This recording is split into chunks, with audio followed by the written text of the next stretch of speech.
Reciba un caluroso saludo. Es para mí un honor el poderme acercar ahí donde tú estás y poder traer de Dios lo que Él ha estado enseñándonos en estas últimas semanas. El discipulado que hoy finalizamos es esta serie de ¿por qué purificarnos? ¿Y qué es ese concepto de la purificación? Así como la santidad. Términos que parecieran tan místicos, pero la Escritura hace notar que son dos conceptos que todo creyente debiera de practicar continuamente.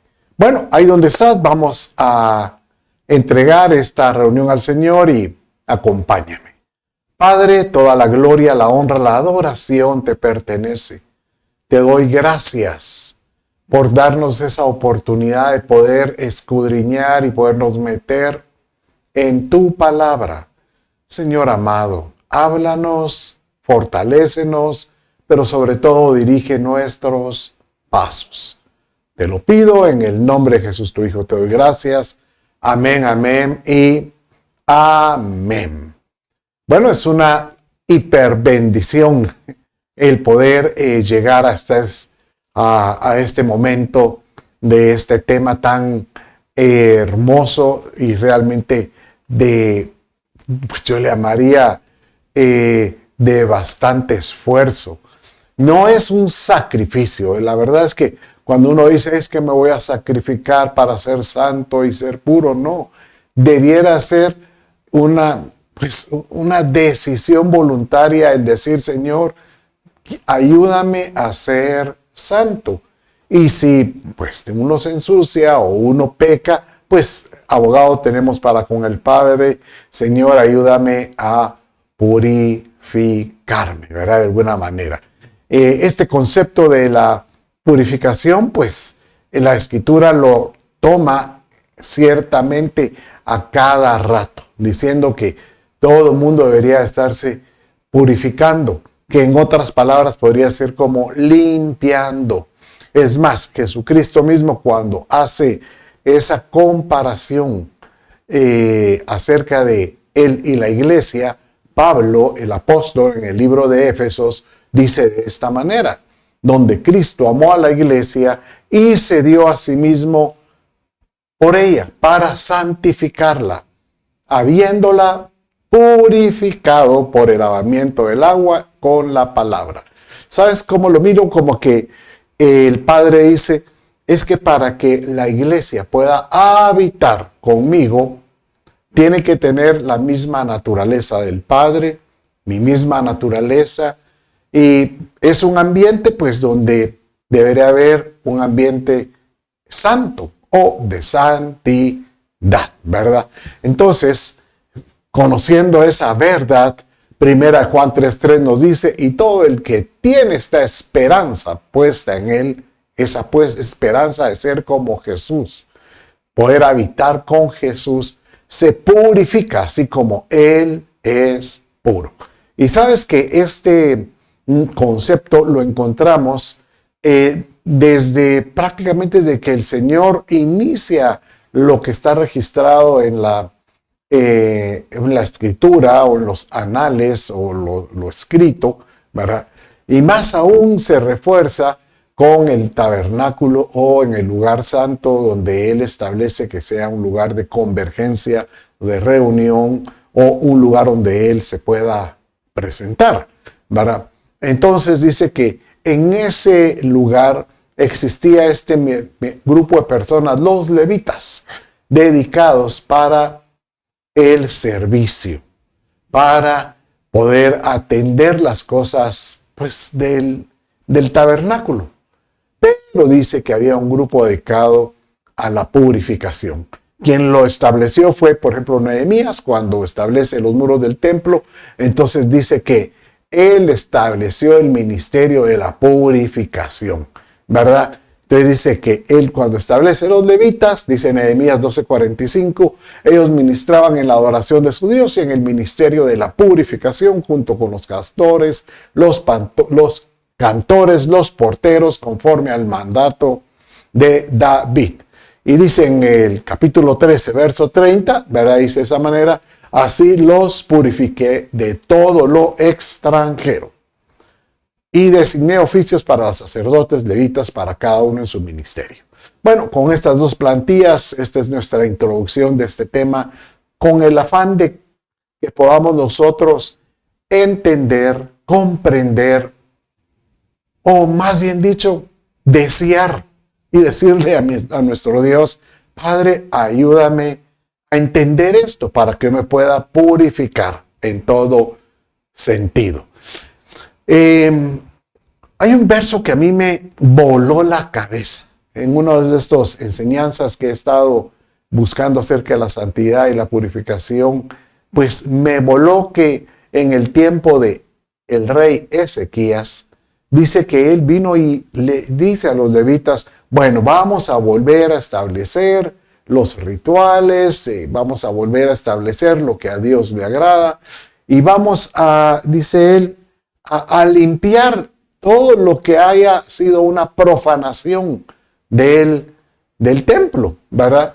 Entonces, dice que él vino y establece a los levitas para que lo hicieran, pero lo que me impresionó fue que una de las cosas que ellos tuvieron que sacar o que tuvieron que se dieron cuenta que definitivamente eso era algo que no le agradaba a nuestro Padre Celestial, era nada menos lo que dice Segunda Reyes 23:7. También derribó, dice, las casas de los dedicados a la prostitución que estaban en la casa del Señor, donde las mujeres tejían pabellones para la acera, ¿verdad? Entonces, cuando uno mira un verso como esto, uno lo único que puede asimilar, o más bien dicho, como asociar es cómo es posible que algo tan profano como el tener un prostíbulo, para ellos se convierte en algo normal dentro de la casa del Señor.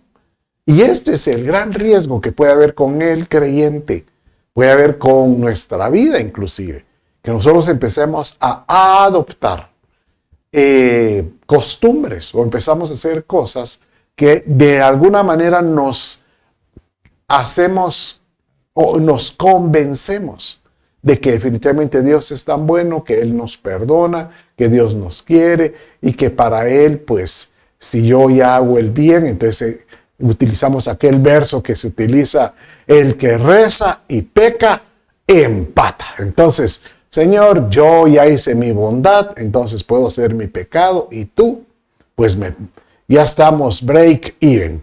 Ahí estamos en el punto de equilibrio. Y francamente, esto no debería ser así, ¿verdad?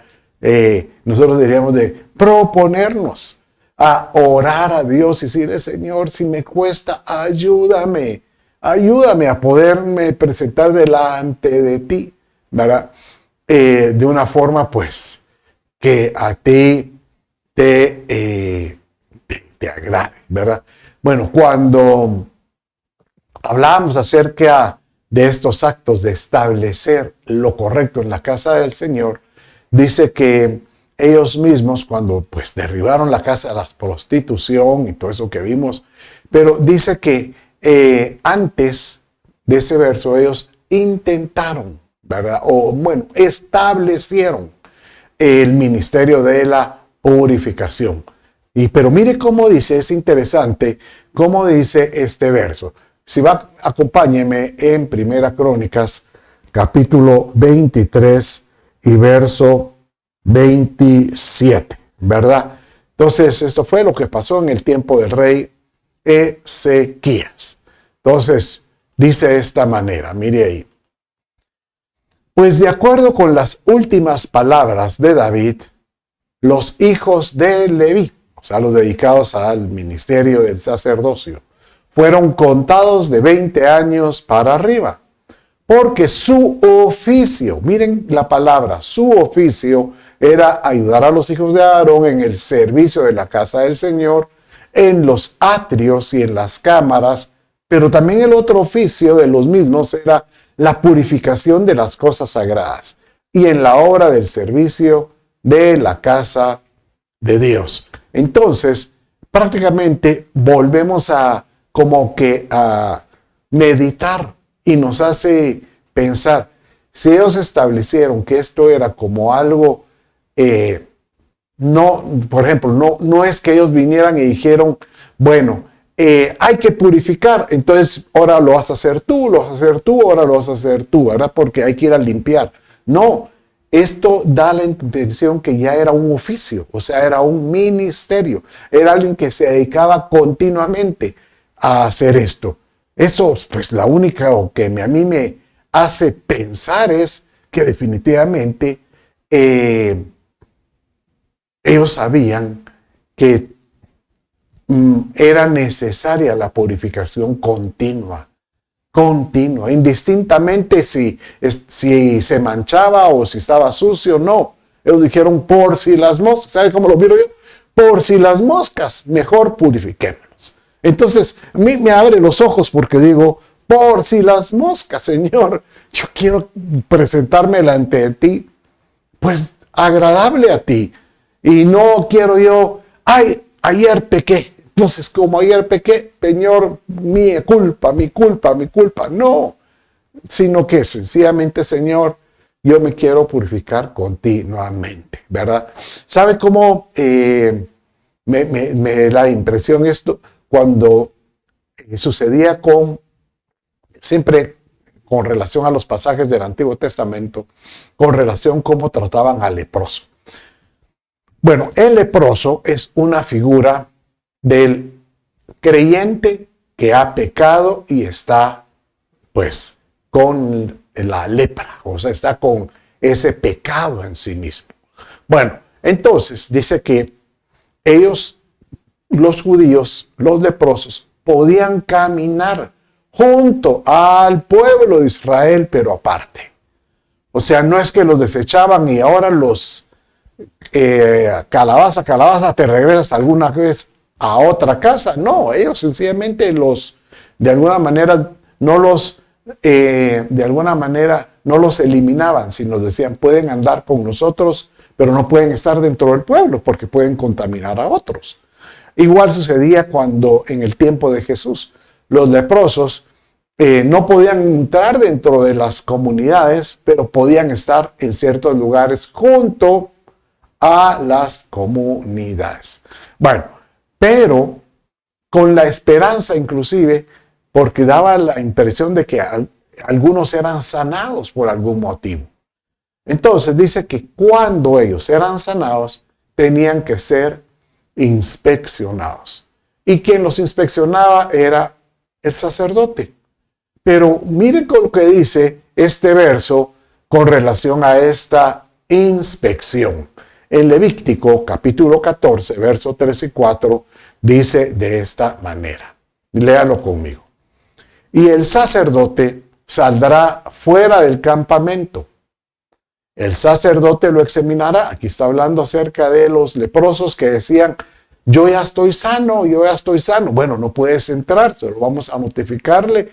Y el sacerdote salía y lo examinaba. Y él decía, si la infección ha sido sanada en el leproso, el sacerdote, o sea, mire, interesante, porque si el sacerdote ya atestiguaba que él ya estaba sano, francamente podríamos decir, ya está sano, pues festejémoslo, vaya para adentro. No, antes de entrar había que, dice el sacerdote, tomar 2 avecillas vivas y limpias, madera de cedro, un cordón de escarlata e hisopo para el que ha de ser purificado. O sea que el sacerdote presentaba una ofrenda al Señor. Podría ser una ofrenda de gratitud. ¿Sabe que cuando habla aquí de que el sacerdote en esa ofrenda ponía un cordón escarlata, el escarlata habla de un derramamiento de sangre?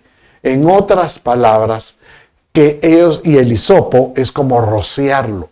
Entonces, en otras palabras, daba la impresión de que nosotros, los que estamos en pecado, si nosotros nos arrepentimos, si nos rociamos con la sangre de Jesucristo, que es una figura diciendo Jesucristo ya entregó su vida por mí, ya derramó su sangre por mí, y Él se llevó en esa cruz toda maldición, todo pecado.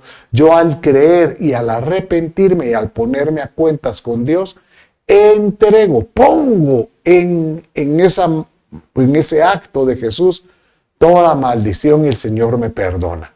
Entonces, qué lindo esta figura acerca del leproso, porque nosotros podemos, pues hay algunos que pueden ensuciarse y caminar como leprosos. Pero el Señor te dice, deja que yo obre.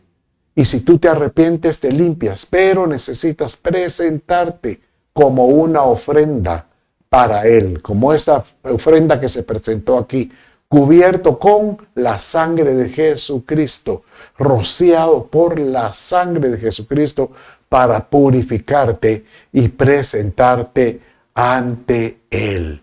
Qué hermoso el poder tener nosotros esa certeza de que Dios nos acepta, nos vuelve a tomar para ti.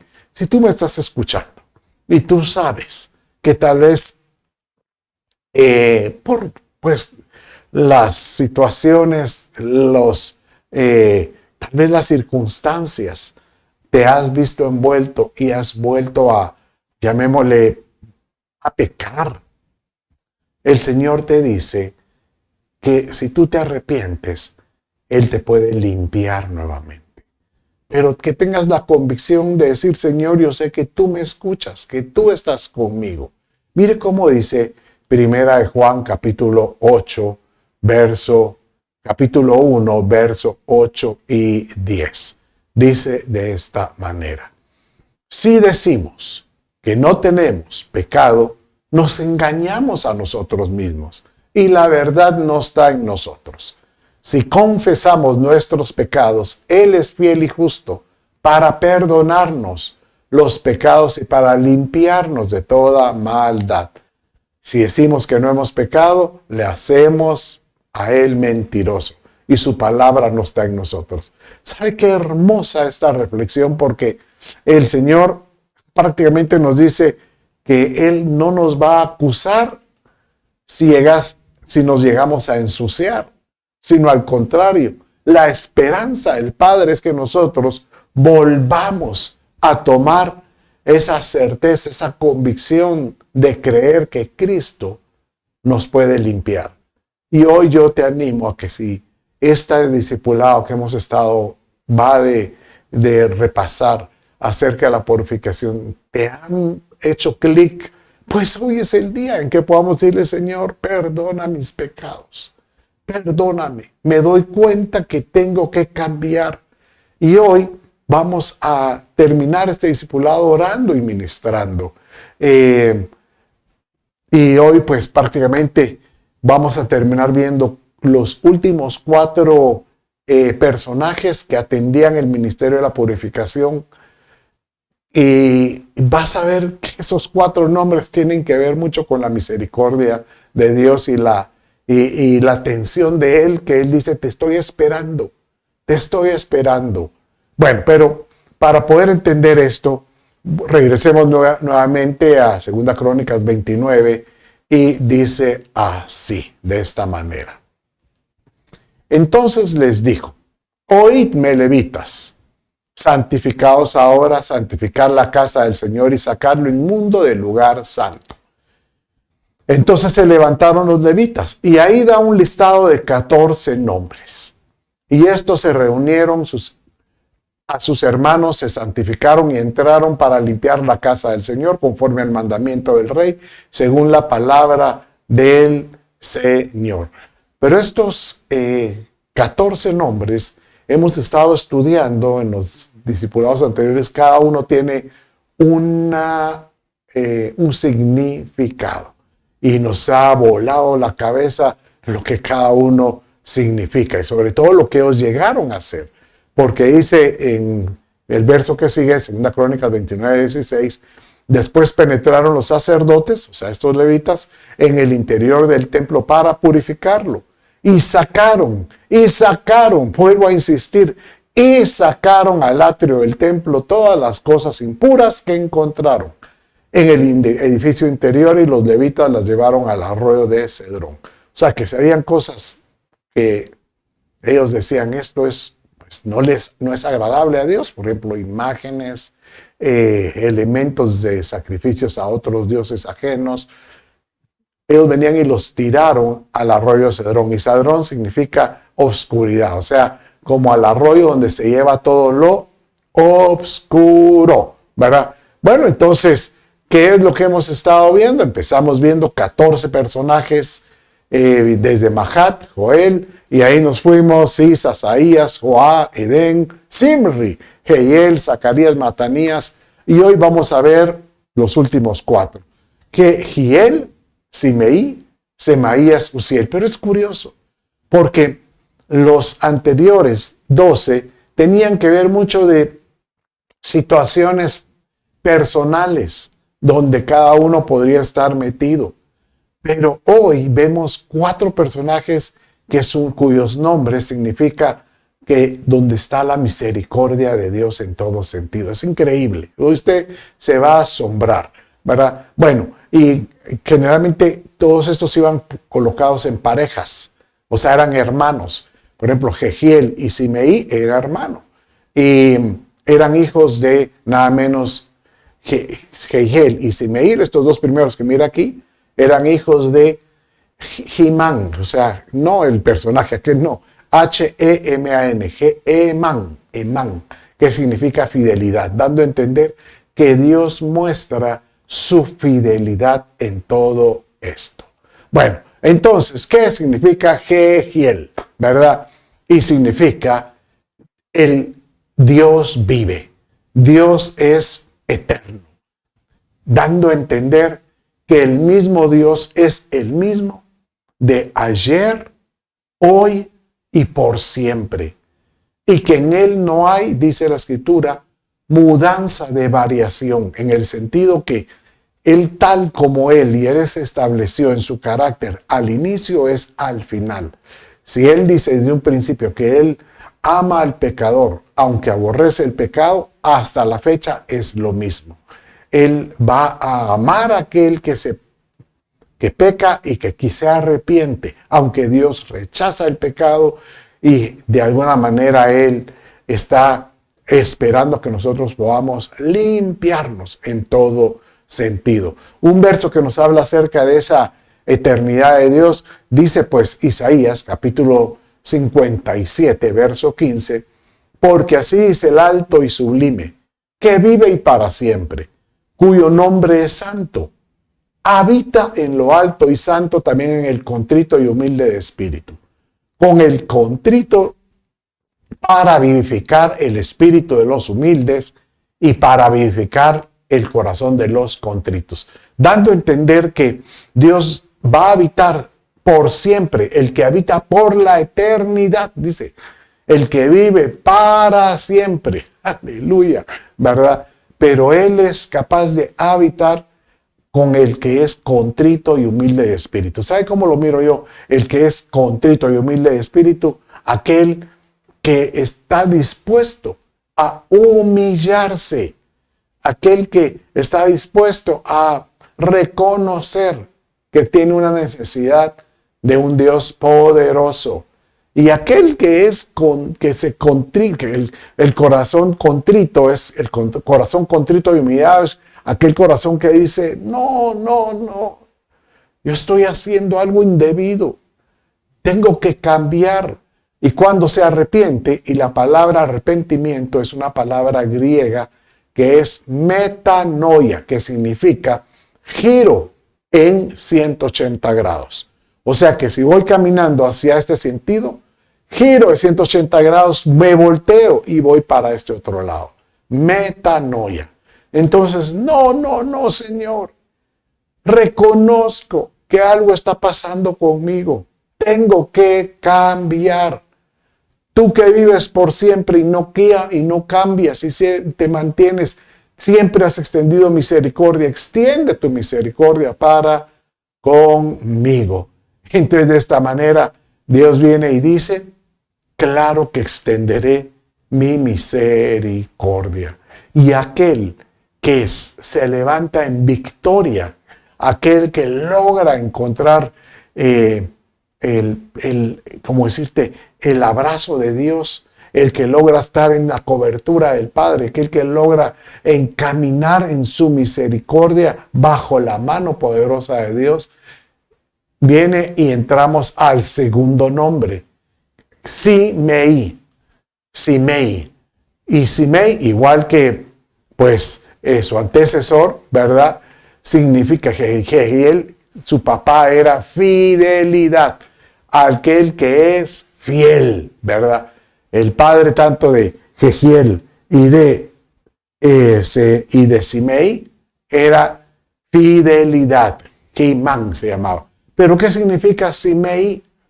Simei significa renombrado. O sea, que yo te pondré un nombre nuevo.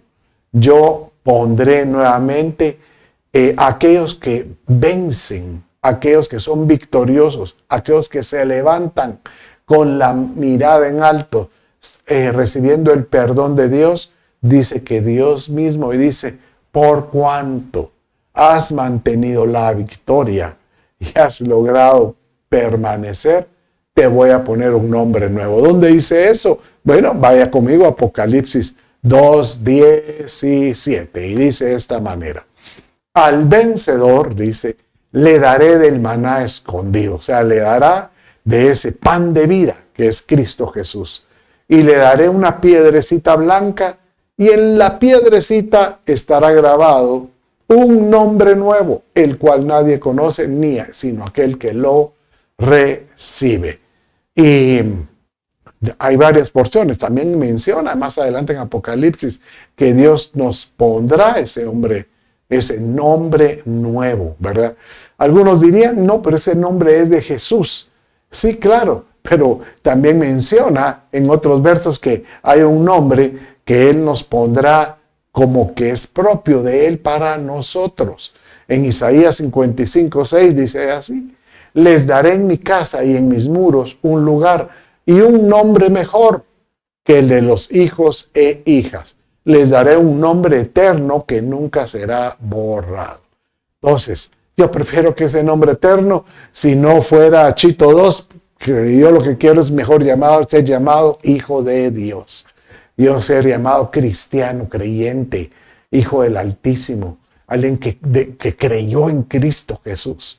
Entonces dice el Padre, Simei, yo pondré en ti un nombre nuevo, por cuanto fuiste victorioso y te mantuviste la victoria, creyendo que yo estoy en ti. ¡Qué lindo!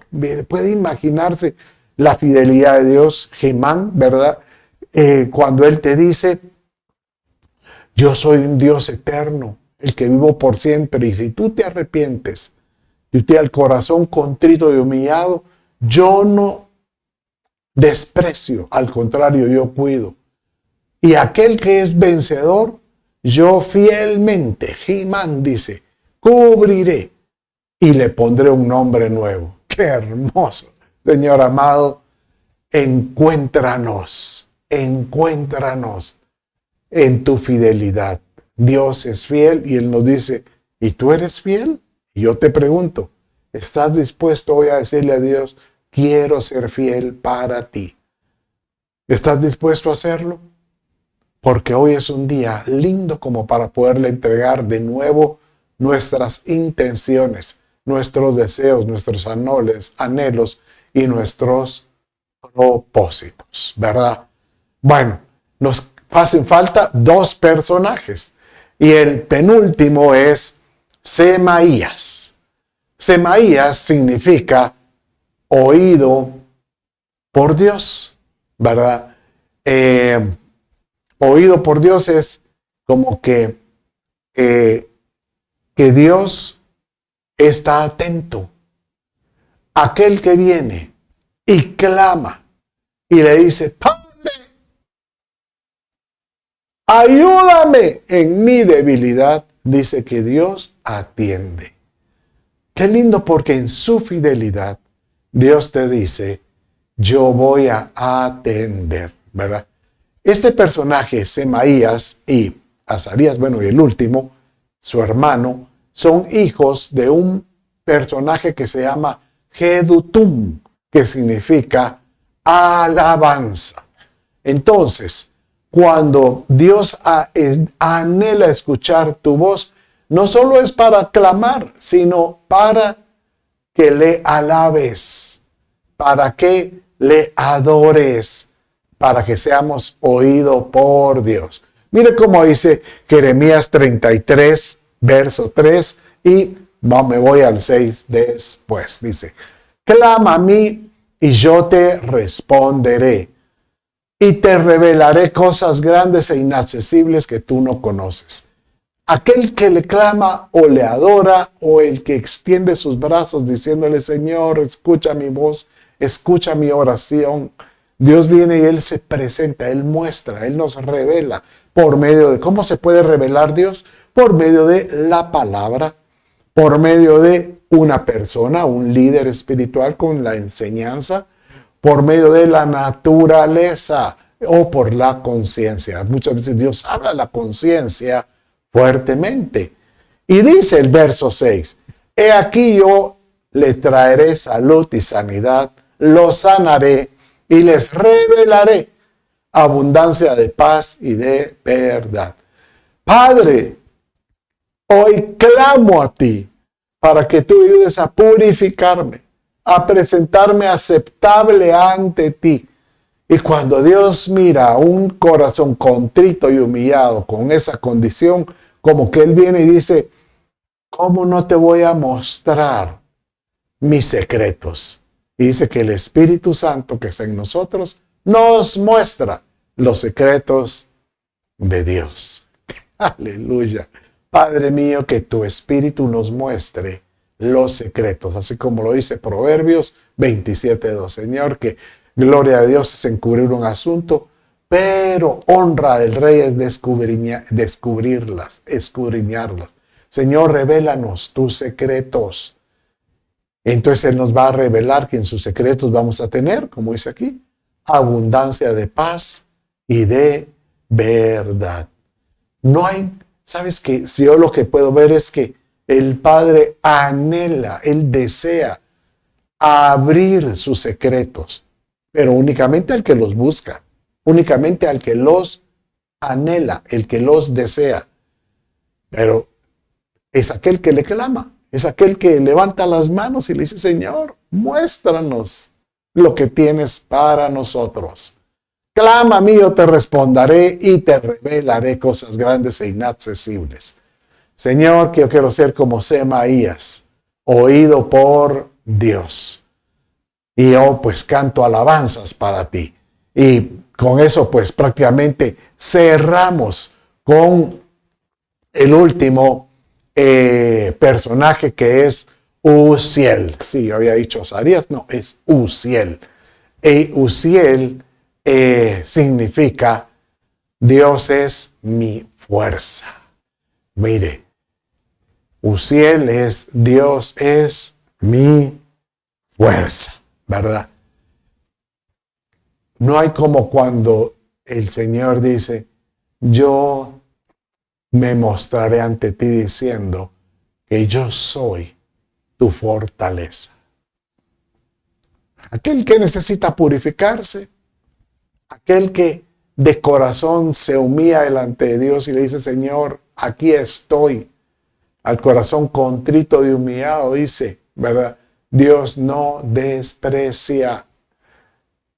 Aquel que reconoce que Dios es eterno y que sabe que Dios es por siempre y que Dios nunca va a cambiar, ¿verdad? Dios dice, yo te voy a poner un nombre nuevo por cuanto te has propuesto vencer. Y viene el Padre y dice, clama a mí y yo seguiré haciendo en ti lo que tú necesitas. Y Él viene en Uziel, Él viene y nos dice, esa es mi fuerza, mi fortaleza.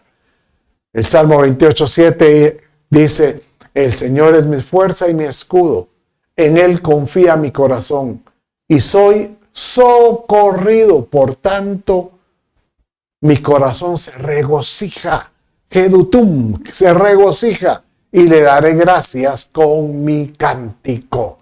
Padre mío, tú eres el que nos da esa fuerza para permanecer. Tú eres el que nos permite alcanzar las misericordias del Altísimo. Señor amado, que podamos hoy, Señor amado, encontrarte, hallarte. Saber, Padre mío, que estos personajes de hoy, Jehiel, que es, Señor, tú eres eterno y en tu eternidad yo miro, Señor, que tú buscas al corazón contrito y humillado, que tú buscas, Señor, a Simeí, y ese es renombrado, a quien tú vas a renombrar, tú me vas a quedar la victoria, me vas a renombrar. Y luego Semaías, que es al que tú oyes, Señor, porque clamo a ti, y serás, por último, Uziel, mi fuerza, mi fortaleza, como dice el Salmo 59:17, fortaleza mía, a ti cantaré, porque eres, oh Dios, mi refugio, el Dios de misericordia, fortaleza mía, a ti cantaré, porque eres, oh Dios, mi refugio, el Dios de mi misericordia. Padre mío, te alabamos, te exaltamos. Y hoy nos presentamos delante de ti, humillados, con un corazón deseoso del perdón y del alcance de tu misericordia. Solo te pido, Señor, fortalécenos para que podamos vencer toda debilidad, para que podamos, Señor, poder resistir al diablo y que éste pueda huir de nosotros. Aleluya. Yo hoy quiero orar por ti y poder cerrar este discipulado de la purificación pidiéndole a mi Padre descienda ahí donde tú estás y que Él pueda cubrirte desde la cabeza hasta la planta de los pies con la unción del Espíritu Santo y puedas sentirte libre en el nombre de Jesús. Libre en el nombre de Jesús. Ahí donde estás, cierra tus ojos. Si puedes levantar tus manos. Si tú vas en el camino, trata de estacionarte, pero solo medita y dile al Padre, Señor, hoy te reconozco como mi Dios eterno. Hoy te reconozco como el Dios que anda buscando un corazón contrito y humillado. Hoy me presento humildemente para que me perdones. Perdona mis pecados y dame, Señor amado, el perdón. Y yo puedo asegurarte que Dios hoy mismo está diciéndote, te pondré un nombre nuevo. Has estado en victoria, hoy te pondré un nombre nuevo. Recibe de Dios la fortaleza para levantarte y que tú puedas cantar, fortaleza mía, a ti cantaré, en ti yo me refugiaré. Te doy gracias, Padre. Padre, yo bendigo a cada uno por nombre. Te ruego, Señor, que tú los cubras, tú los guardes, pero también que tú los saques de sus problemas. Si alguien tiene necesidad de algo, Señor, atiéndelo, te lo ruego, te clamo por él. Si alguien tiene problemas en su hogar, con sus relaciones, con algún tipo, Padre, dale la sabiduría para que pueda encontrar una salida. Te lo ruego, Dios. Y todo esto lo pido en el nombre de Jesús. Bueno, mis amados, con esto finalizamos esta serie. Le pido a Dios que seas fortalecido, animado y te mantengas en victoria. Un abrazo, bendiciones y hasta la próxima.